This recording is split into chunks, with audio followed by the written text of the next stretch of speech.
Dear class 8 students, মৰমৰ অষ্টমমান শ্ৰেণীৰ ছাত্ৰ-ছাত্ৰীসকল তোমালোকৰ গণিতৰ আজি অধ্যায় 15 that is chapter 15 and the name of the chapter is introduction to graphs lekhor hoite porisoi এই চ্যাপ্টাৰটো আমি পঢ়াবলৈ গৈ আছো ছাত্ৰ-ছাত্ৰীসকল তোমালোকে যদি নতুনকৈ মোৰ চেনেলটোত আহিছা তেতিয়াহলে মোৰ চেনেলটো সাবস্ক্ৰাইব কৰি দিবা আৰু ভিডিওটো ভাল লাগিলে লাইক কৰি দিবা আৰু সাৰ্কুলৰ মাজত শেয়াৰ কৰি দিবা আৰু নটিফিকেশন বেলটো অল কৰি দিবা যাতে সকলোবোৰ ভিডিও তোমালোকে পাবলৈ সক্ষম হোৱা এটা পোন প্ৰথমে আমি লেখ that is graph so how many types of graphs are there কিমান প্ৰকাৰৰ গ্ৰাফ আছে আমি number 1 the number 1 is called pictograph প্ৰথমটো কোৱা হয় pictograph বা সচিত্ৰ লেখ in Assamese it is called সচিত্ৰ লেখ and in English it is pictograph গতিকে তোমালোকে এই যে গ্ৰাফটো দেখিছা ইয়াতে ষষ্ঠ সপ্তম অষ্টম তিনটা শ্ৰেণীৰ কিছুমান ছাত্ৰ-ছাত্ৰীৰ কিছুমান নিৰীখ অৰ্থাৎ কিছুমান ডাটা দিয়া আছে So, এই data বিলাকক যেতি আমি ইয়াত চিত্ৰৰ সহায়ত উপস্থাপন কৰা হৈছে it is represented by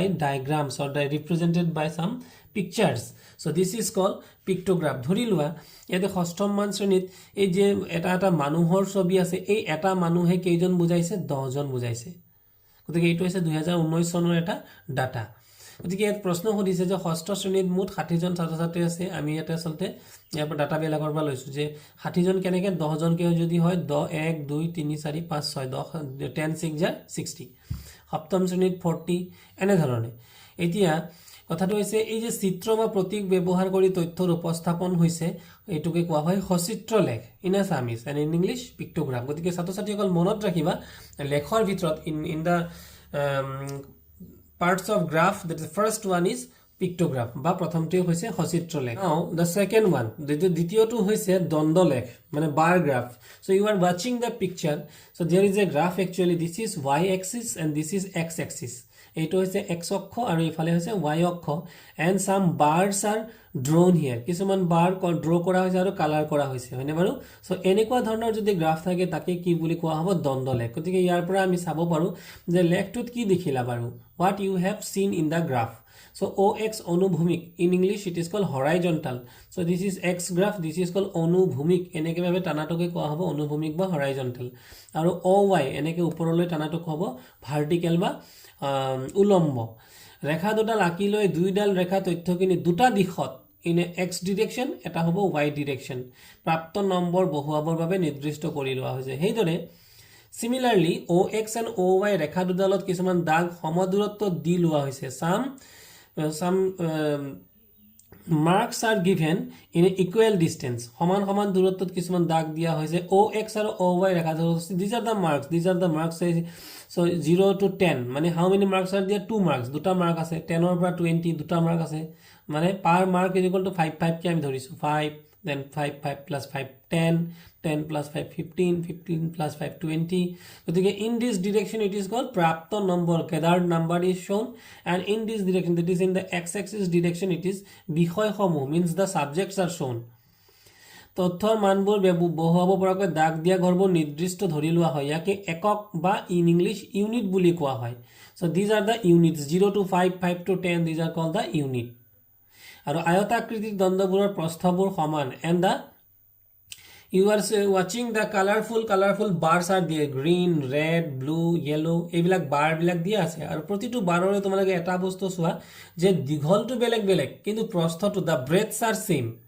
প্ৰস্থটো কিন্তু এইফালে হৈছে এইফালটো দীঘল বুজোৱা হ'ব আৰু এই যে এইফালটো কিন্তু সমান ডিসটেন্সত আছে গতিকে এই ডিসটেন্সটো সমান গতিকে এনে ধৰণৰ যে কোনো তথ্যৰ সাধাৰণ উপস্থাপনৰ বাবে দ্বন্দ্ব লেখ জেনাৰেল ৰিপ্ৰেজেন্টেশনৰ বাবে for the general representation we use bar graph ব্যৱহাৰ কৰা হয় দ্বন্দ্ব লেখ দুই বা ততোধিক সমান্তৰাল উলম্ব বা অনুভূমিক আয়তাকৃতিৰ দ্বন্দ্বৰে গঠিত গতিকে কেইটা how many bars are there সমান্তৰাল আৰু উলম্ব অনুভূমিক আকৃতিৰ সমান্তৰাল means horizontal and উলম্ব means vertical অনুভূমিক আয়তাকৃতিৰ দ্বন্দ্বৰে গঠিত আয়তাকৃতি means it is the shape of the bars are rectangular গতিকে দ্বন্দ্বৰে গঠিত হয় গতিকে এইটো আমি কি পালো এই চিত্ৰটোৰ পৰা পালাম আমি দ্বন্দ্ব লেখ this is called bar graph ইয়াৰ পিছৰটো আছিল দ্বৈত দ্বন্দ্ব লেখ মিন্স ডাবল বাৰ গ্ৰাফ তো তোমালোকৰ comparison to the previous one প্ৰথমটোৰ লগত কম্পেয়াৰ কৰিলে চোৱা ইয়াত কেইটাকৈ বাৰ আছে বা দ্বন্দ্ব কেইটাকৈ আছে দুটা দুটাকৈ দ্বন্দ্ব আছে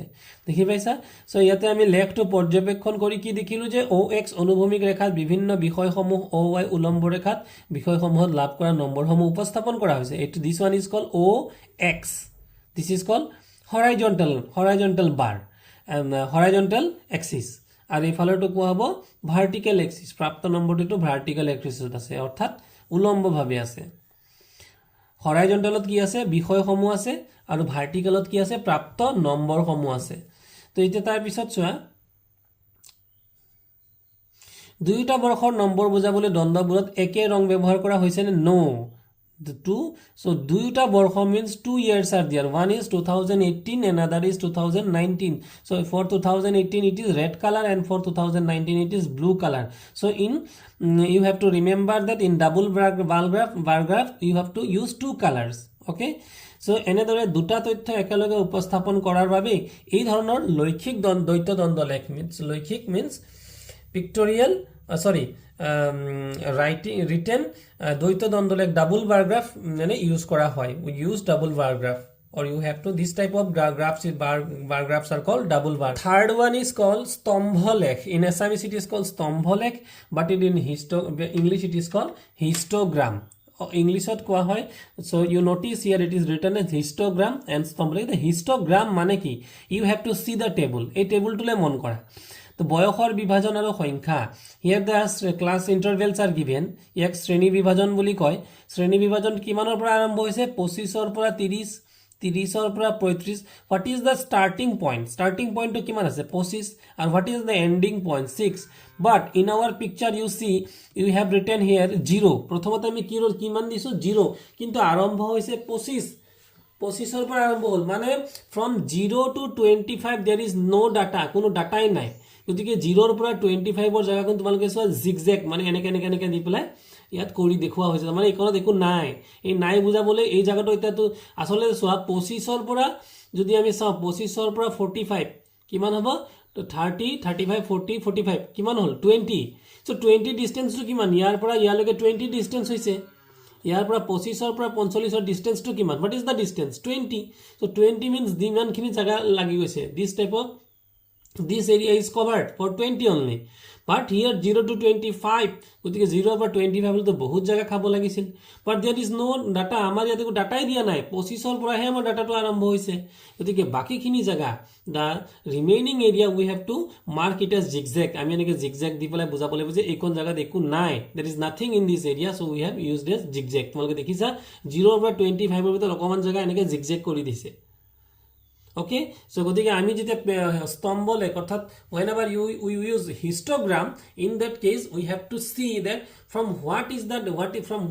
number from that is the table is started যে কোনটো নাম্বাৰৰ পৰা টেবুল আৰম্ভ হৈছে before that you have to use the zigzag আৰু সেই zigzag ইউজ কৰিলে তেতিয়াই কোৱা হ'ব তাক histogram আৰু histogram you see one thing আমি in bar graph or double bar graph we have seen that that is the rectangular between the rectangular diagram the rectangular shape there is some gap প্রতিটো rectangular shape ত কি আছে gap আছে but there is no gap এটুত কিন্তু কোনো gap নাই মন কৰা one is attached to another এটা লগত এটা attach হৈ আছে আৰু ইয়াত লিখিছে এটো সোয়া লিখিছে this symbol is given ভগ্ন ৰেখাই 0 to 25 বছৰ বয়সৰ কোনো শিক্ষক শিক্ষয়িত্ৰী নোহোৱাটো বুজাইছে this is zigzag this zigzag mark indicates that there is from 0 to 25 there is no teachers this is the data of teachers actually so what is written here অবিরত শ্রেণী অন্তরালযুক্ত কোনো তথ্যৰ মানসমূহৰ ব্যৱধানবিহীন দ্বন্দ্বৰ উপস্থাপনী হৈছে স্তম্ভলেখ ব্যৱধানবিহীন means there is no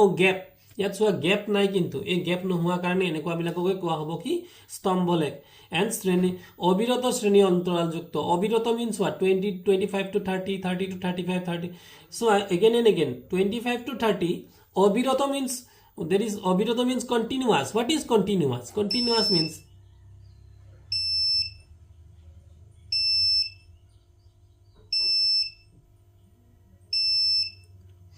অবিরত means continuous so what is continuous see 25 to 30 again started from 30 30 to 35 again started from 35 so this type of This type of class interval is called অবিরত or continuous class interval.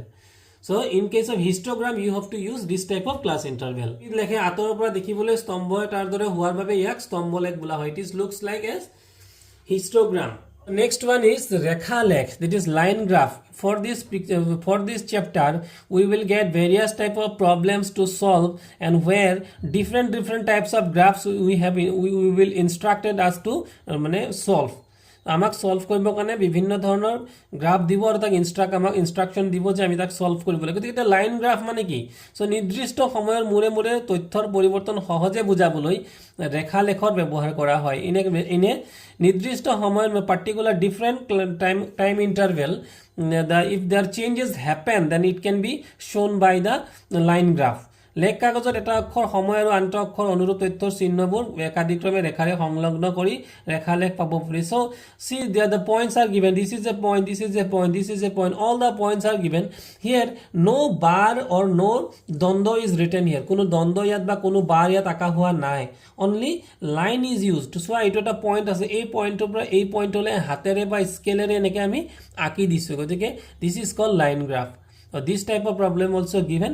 So this is number fifth type of number third type of graph. This is number fourth type of graph is this. So this is called line graph. So before going to the that is lesson, we will discuss a math from the example given. হিপিঠিৰ লেখচিত্ৰ 2019 বৰ্ষত অনুষ্ঠিত হোৱা. In the next chapter there is a graph, that is line graph, which is used as 2019 year. Belek cricket khelot P আৰু Q batsmen দুজন. There is two batsmen named as P and Q. They have collected their runs. দুজনে সংগ্ৰহ কৰা মুঠ ৰানৰ সংখ্যা উপস্থাপন কৰা হৈছে, and the runs are represented by the line graph. গতিকে লেখ দুডালে অধ্যয়ন কৰা আৰু তলৰ প্ৰশ্নসমূহৰ উল্লেখৰ উত্তৰ দিয়া. So লেখ দুডালে কিহৰ তথ্য উপস্থাপন কৰিছে? This is a question actually. অক্ষ দুডালে কি তথ্যৰ নিৰ্দেশনা দিছে? অক্ষ means axis. What are the axis indicates? And লেখ দুডালে কিহৰ তথ্য উপস্থাপন কৰিছে? What are the graphs? The line of the graphs indicates. দিয়া লেখ ডালে কোনজন ব্যাটসম্যানৰ তথ্য প্ৰকাশ কৰিছে? So some two lines are given there, and which one is for which batsman? কোনজন ব্যাটসম্যানৰ বাবে কোনটো লাইন ব্যৱহাৰ কৰা হৈছে? This is the line graph. তোমালোকে এই ৰেখা গ্ৰাফ লেখা লেখটোৰ সহায়ত তোমালোকে স্পষ্টকৈ দেখিছা ইয়াত ডাবল দুটা লেখ ব্যৱহাৰ কৰিছে. সো প্ৰথমটোত কি ব্যৱহাৰ কৰিছে? এইটো এটা, তো ইয়াৰ পৰা এইটো এনেকৈ গৈছে, ইয়াৰ পৰা এইটো এনেকৈ আহিল এনেকৈ গৈ আছে. আৰু সেকেন্ড ওয়ান এই যে ডট দি পেলাই দেখুৱাইছে, এইটো এটা ব্যৱহাৰ কৰিছে. দুটা গ্ৰাফ ইয়াতে ব্যৱহাৰ কৰিছে, দুটা ব্যৱহাৰ কৰিছে দুজন ক্ৰিকেটাৰৰ কাৰণে. গতিকে এনেকৈ আমি কি কৰিছে? ডাবল ইউজ কৰিছে. তো ইয়াত লিখিছে লেখডালে 2019 বৰ্ষত অনুষ্ঠিত হোৱা 10খন বেলেগ ক্ৰিকেট খেলত দুজন বেটসম্যানে ক্ৰমে পি আৰু কিউৱে সংগ্ৰহ কৰা ৰানৰ তথ্য উপস্থাপন কৰি. Here it is represented the total run of two batsmen in different games. দুজন named as P and Q. So P and Q নামৰ দুজন ব্যাটসম্যানে ৰান কৰা. ইয়াতে আমি কি কৰিছে দেখুৱাইছে, ইফালে দেখুৱাইছে কি খেলৰ সংখ্যা, total number of game. So total number of game is how much? 1 2 3 4 5 6 7 8 9 and 10. The x axis shows the number of game and the y axis shows the total number of runs collected by the batsman. So yate from 0 to 120 the mark is given. So this, according to this mark, the batsman collected their runs. This is your chapter number 15. In the first question, a line graph is given here. You are clearly watching the picture. তোমালোকে picture to দেখিছা. So in the x axis what is given? Time, সময় দেখুৱা হৈছে, and in the y axis what is given? দূৰত্ব, means the distance is given and it is shown in kilometer.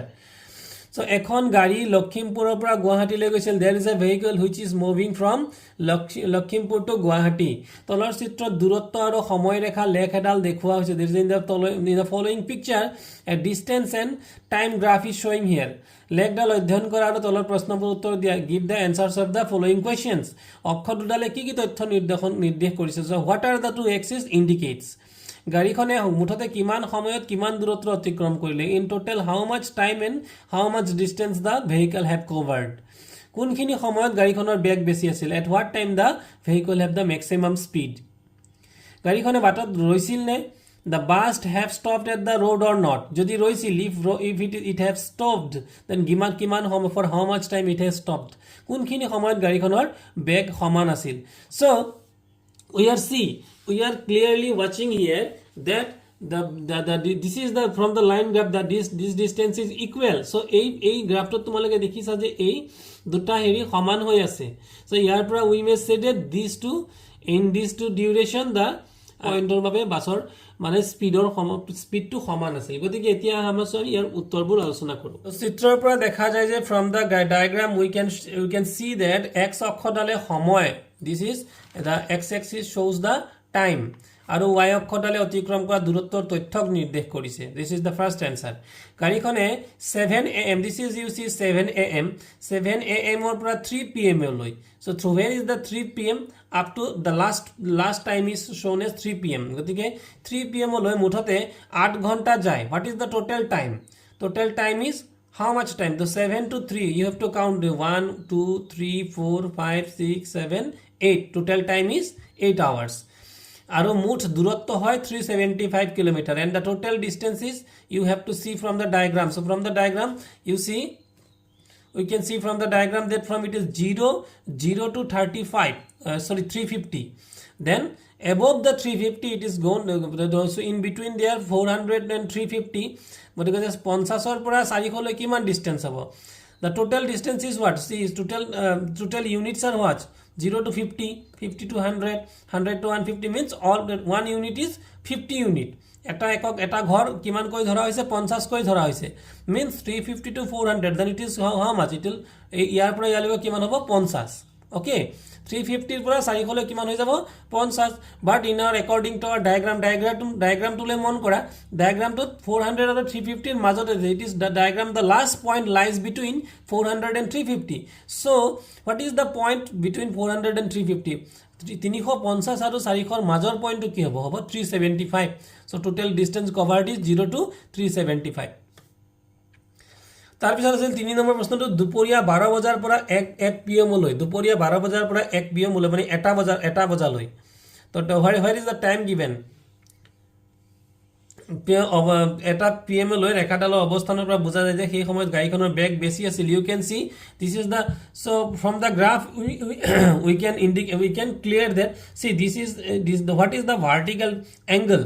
তোমালোকে এটা angle টুলে মন কৰিলে বুজি পাবা যে এটা বস্তু মন কৰা তোমালোকে এই এংগলটো তোমালোকে স্পষ্টকৈ দেখিছা, এই এংগলটো কিমান হ'ব? এই এংগলটো কম আছে, কিন্তু যদি ইয়াৰ পৰা যদি আমি ইয়াত চাওঁ এই এংগলটো তাতকৈ ডাঙৰ আছে.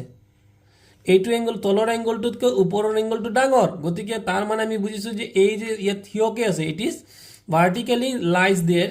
So it is the maximum speed. এই সময়ত মানে সবতকৈ বেছি. সো ইয়াত চোৱা ইয়াৰ পৰা ইয়াতে স্পীডটো বেছি, সেইকাৰণে গ্ৰাফডাল সিধা হৈছে, the graph becomes straight. So straight are মানে time by time. So maximum straight is there. So maximum ইয়াত সিধা হৈছে, গতিকে এইটো হৈছে আটাইতকৈ বেছি এই সময়কণ. কিমান সময় ইয়াত? তো ইয়াৰ পৰা আমি দেখা পাম যে এইটো কিমান সময়? 12টা বজাৰ পৰা from the 12 to 1 pm. গতিকে এই সময়কণত গাড়ীৰ স্পীড ম্যাক্সিমাম আছিল.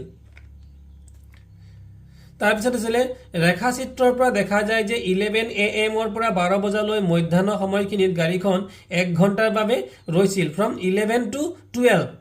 From 11 to 12 we are clearly watching that it have stopped because the graph is horizontal. তো তোমালোকে চিত্ৰটোৰ পৰা মন কৰা বাকি সকলো জায়গাতে গ্ৰাফটো ওপৰলৈ গৈ আছে, হয়নে? মানে ওপৰলৈ যোৱা মানে গাড়ীখন চলি থকা বুজাইছে. As the graph is going upward, it means the vehicle is moving on. But as the graph is here straight line, it was সিধা হৈ গল না নাই, means the vehicle is stopped here for how much time? From 11 am to 12 pm. 1 ঘণ্টাৰ বাবে গাড়ীখন ৰৈছিল.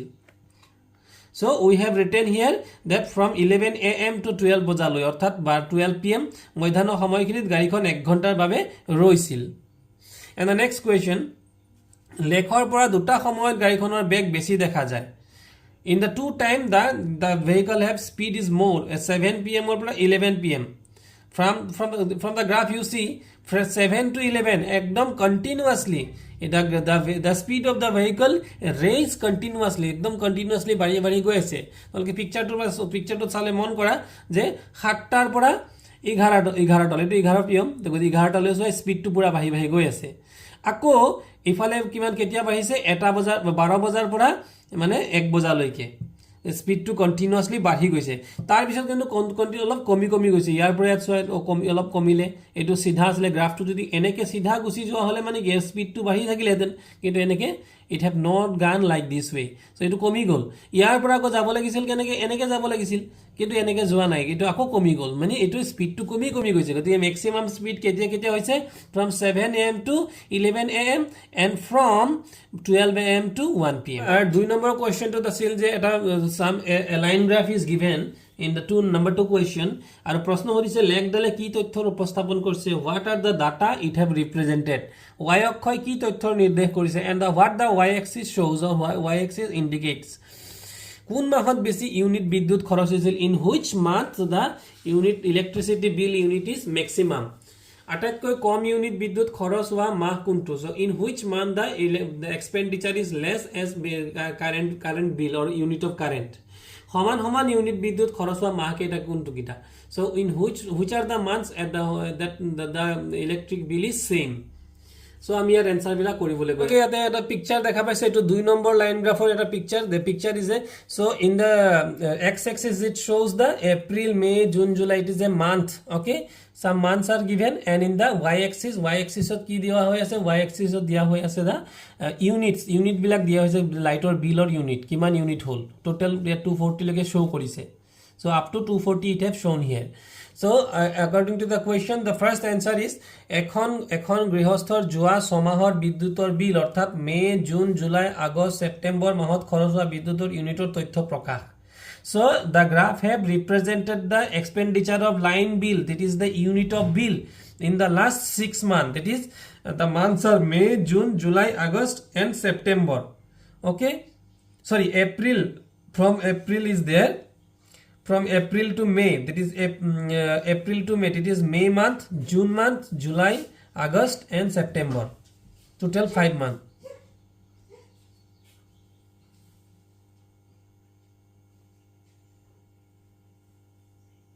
sorry from total 6 months from April to May to June to July to August and up to September total 6 months and the second question was there যে what the y axis indicates y অক্ষডালে কি বুজাইছে y অক্ষডালে প্ৰতি মাহত হোৱা বিদ্যুতৰ খৰচৰ হিসাব অৰ্থাৎ ইউনিটৰ হিসাবসমূহ হুচাইছে the y axis indicates the expenditure of per month unit electric unit তাৰ পিছত 3 নম্বৰ প্ৰশ্নটো আছিল যে লেখৰ পৰা কি দেখা পালা তোমালোকে যে জুন মাহত আটাইতকৈ বেছি unit reserve so if you see the June month see in the graph actually this is month of June so this is the maximum point the maximum unit bill is at the June month why because this is the month of that is the summer season and the people use the AC or fridge or light or fan বেছিকৈ ব্যৱহাৰ কৰে আৰু এই মাহটোত সবতকৈ বিল বেছি হৈছে in the June month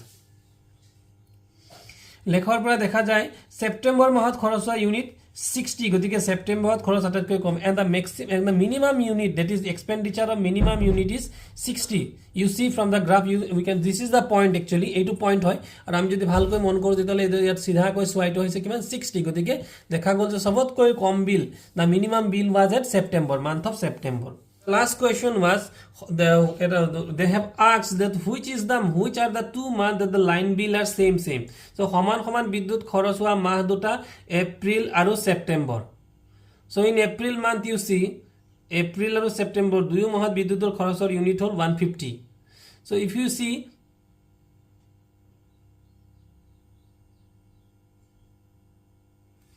April and August actually এটো আগষ্ট হ'ব April আৰু August in the month of August and in the month of April from the diagram you can clearly see so this is the diagram you see there 150 which month is this April mahot kiman hoise 150 and in the month of August what is the line bill it is also clearly we are watching from there 150 gotike 150 hoise so these are the 2 months where the line bills are same এইবাৰ আছিল 3 number in a number 3 there is a line graph given 3 নম্বৰটো এটা line graph দিয়া হৈ আছে আৰু line graphটোত some questions are given here in the first question লেকডাল কিমানটা খেলৰ তথ্য দিয়া আছে in the graph how many numbers of playlist is given number of a list of games is mentioned here কিমানটা খেলৰ বিষয়ে ডাটা ইয়াত দিয়া আছে how many games are given so total you can count here kabaddi cricket, kabaddi, daur, jump, hongit choki, badminton and football. That is how many games are there? 7 games. Leg dollar, cricket, kabaddi, daur, jump, hongit choki, badminton, football. Mut 7টা খেলৰ তথ্য উপস্থাপন কৰা হৈছে. We can see from the diagram and in the below of the diagram, this is the line graph and below the line graph it is already mentioned here. তলত দিয়া হৈ আছে. তাৰপিছত second question আছে আটাইতকৈ বেছি সংখ্যক ভালপোৱা খেলবিধ কি? Which is the maximum favorite game of the players? Maximum number of players played the game. The game is I think football. Yes, the football always what footballer. If you see the diagram, the football is the point is gone to the maximum peak. Maximum উপৰলৈ গৈছে হয়নে বাৰু গতিকে সবতকৈ বেছি ভাল পোৱা গেমটো কি হ'ব football and total number of what is the total number of player that football is played so ইফালৰ পৰা যদি আমি চাও if এনেকে যদি আমি ইয়াৰ পৰা এইটোৰ পৰা যদি সিধা কে ইয়াত চাও if a straight line if we see then 0 to 25 so 25 number of people players have played the football game ইয়াত আমি লিখিছো যে ভালপোৱা ছাত্ৰছাত্ৰীৰ সংখ্যা হৈছে 25 গৰাকী তাৰ পিছৰ প্ৰশ্নটো হৈছে লেগ ডালৰ পৰা দেখা যায় যে একেবাৰে কম সংখ্যক ছাত্ৰছাত্ৰীয়ে ভালপোৱা খেলবিধ হৈছে badminton and badminton is the minimum number of players played the game so badminton is the least played game so etu soa sobotকৈ কম খেলিছে হয়নে বাৰু badminton sobotকৈ তলত আছে from this data we can clearly watch from there and মাত্ৰ 5 গৰাকী ছাত্ৰছাত্ৰীয়ে এই খেল খেলিছে so what is the number of students so from here you can see this is the straight line this is 0 to 5 so number of student played by the badminton game is only 5 leg ডালৰ পৰা দেখা যায় 10 জন ছাত্ৰছাত্ৰীয়ে দুবিধ খেল ভাল পায় so there is two number of games are there which is equal numbers of players played the game so what are the two games so game দুটা কি হ'ব one is daur that is running and another is music chair that is hongit choki so see from the diagram it is clearly shown that so daur কিমান আছে এটো এটো সিধা লাইনত আছে this is a straight line so the running daur and this is hongit choki orthat music chair so same numbers of players the game to khelise so equal numbers of players have played the game and number 4 question leg dollar par dekha jay je 10 jon chhatro chhatriye dubit khel bhal paye from the graph we can clearly watch that the total numbers of 10 students are there so who like the two games equally kabaddi aru jump one is minimum number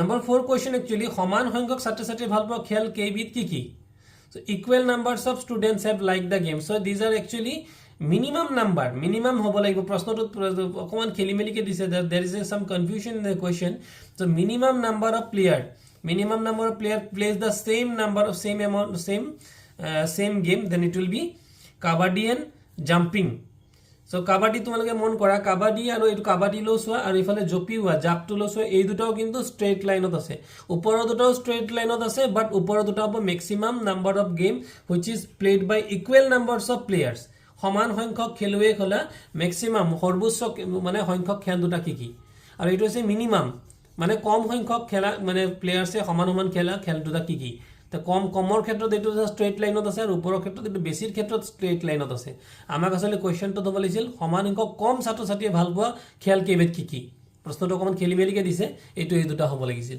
10 অৰ্থাৎ কাবাডি আৰু জাপ 4 number 4 ত কি দিয়া হৈছিল এখন চিকিৎসালয়ত ইনে hospital এটা সপ্তাহত ইনে উইক জন্ম হোৱা শিশুৰ সংখ্যা the number of child taken birth or have birth কাখৰ ৰেখা ডালত দেখুৱা হৈছে ৰেখা ডাল অধ্যয়ন কৰি তলৰ প্ৰশ্নসমূহৰ উত্তৰ দিয়া so after watching the lines you have to answer the questions leg ডালত x অক্ষই কিহৰ নিৰ্দেশ কৰিছে you see this is x axis so what x axis shown actually it's shown the days number of days or the total it is the bar অসমীয়াত bar বুলি দেখুৱা হৈছে or it is the names of the days of the weeks সপ্তাহৰ নাম মানে বাৰৰ নাম বিলাক দিয়া হৈছে তাৰ পিছত দিছে কি সপ্তাহটোত আটাইতকৈ বেছি শিশু জন্ম হোৱা দিন কোনটো from the graph আমি ক্লিয়াৰলি চাম কোনটো বাৰ আছে বাৰু শনিবাৰ সোৱা তোমালকে শনিবাৰত তোমালকে পিকচাৰটো চালে গম পাব শনিবাৰ একদম পিকত গৈছে অৰ্থাৎ 14 ক্ৰস কৰি গৈছে প্ৰায় 15টা শনিবাৰে জন্ম হোৱা ল'ৰা ছোৱালী প্ৰায় 16টা ল'ৰা ছোৱালী শনিবাৰে জন্ম হৈছে কিয়